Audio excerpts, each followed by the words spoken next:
আওয়ামী ফ্যাসিবাদ বাংলাদেশ থেকে বিদায়ের পরে নতুন করে ফ্যাসিবাদের দোসরদের বিরুদ্ধে কথা বলতে হচ্ছে।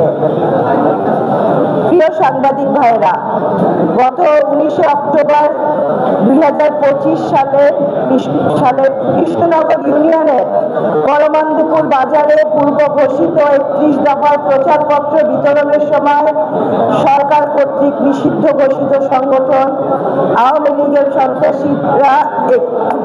সন্ত্রাসীরা একে আজাদের সফরসঙ্গী হিসেবে উপস্থিত নিষিদ্ধ ঘোষিত যুবলীগ ছাত্রলীগের চিহ্নিত সন্ত্রাসীরা সেখানে উপস্থিত হয়ে আপত্তিকর ভাষা ও স্লোগান দিয়ে আমাদের নেতাকর্মীদের উপর চড়াও হওয়ায় স্থানীয় জনগণের মধ্যে ক্ষোভের সৃষ্টি হয়। এর পরিপ্রেক্ষিতে উপস্থিত জনতা তাদের বিরুদ্ধে প্রতিরোধ গড়ে তোলে। এক পর্যায়ে উৎসুক জনগণ তাদেরকে ঘটনাস্থলে অবরুদ্ধ করার চেষ্টা করে।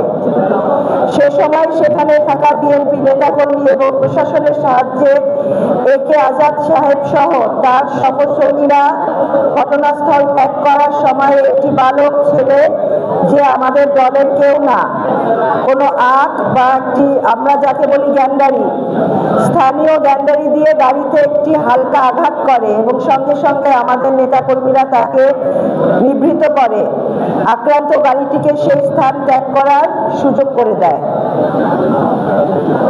প্রিয় উপস্থিতি, আমি হতভম্ব হই যখন শুনলাম একে আজাদ আমাকে দোষারোপ করে তার নিজস্ব টিভি চ্যানেল এবং বিভিন্ন গণমাধ্যমে আমার নামে মিথ্যা অপপ্রচার করে সাধারণ জনগণকে বিভ্রান্ত করার চেষ্টা করছে।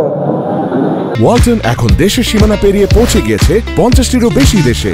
ওয়ালটন, ঘরে ঘরে, বিশ্বজুড়ে। এটি তার নিছক একটি নির্বাচনী অপকৌশল বলে মনে করি। এ সমস্ত মিথ্যা, ভিত্তিহীন এবং উদ্দেশ্য প্রণোদিত কথা বলে জনগণের মধ্যে আমার ভাবমূর্তি নষ্ট করার চেষ্টা চালিয়ে যাচ্ছেন।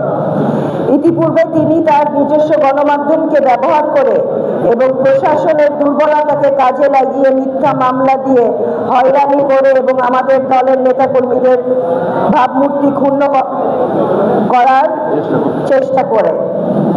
প্রিয় সাংবাদিক ভাইরা, গত 2 দিন যাবৎ আমাদের নেতাকর্মীদের বাড়িতে বাড়িতে পুলিশ অভিযান চালিয়ে ভয়ভীতির সৃষ্টি করছে। যেমনটি অতীতে স্বৈরাচারী শেখ হাসিনা বিএনপির নেতাকর্মীদের ভয়ভীতি দেখিয়েছে, রাজনৈতিক কর্মকাণ্ড থেকে নিবৃত করার চেষ্টা করতেন। আমার মনে হচ্ছে ফরিদপুরের মাটিতে আওয়ামী দুঃশাসনের আমল নতুন রূপে শুরু হয়েছে। 24 পরবর্তী বাংলাদেশে এসে অত্যন্ত দুঃখের সাথে বলতে হচ্ছে, ফরিদপুরের পুলিশ প্রশাসন এই সকল আওয়ামী দোসরদের পুনর্বাসনের লক্ষ্যে সার্বিকভাবে সহযোগিতা করছে।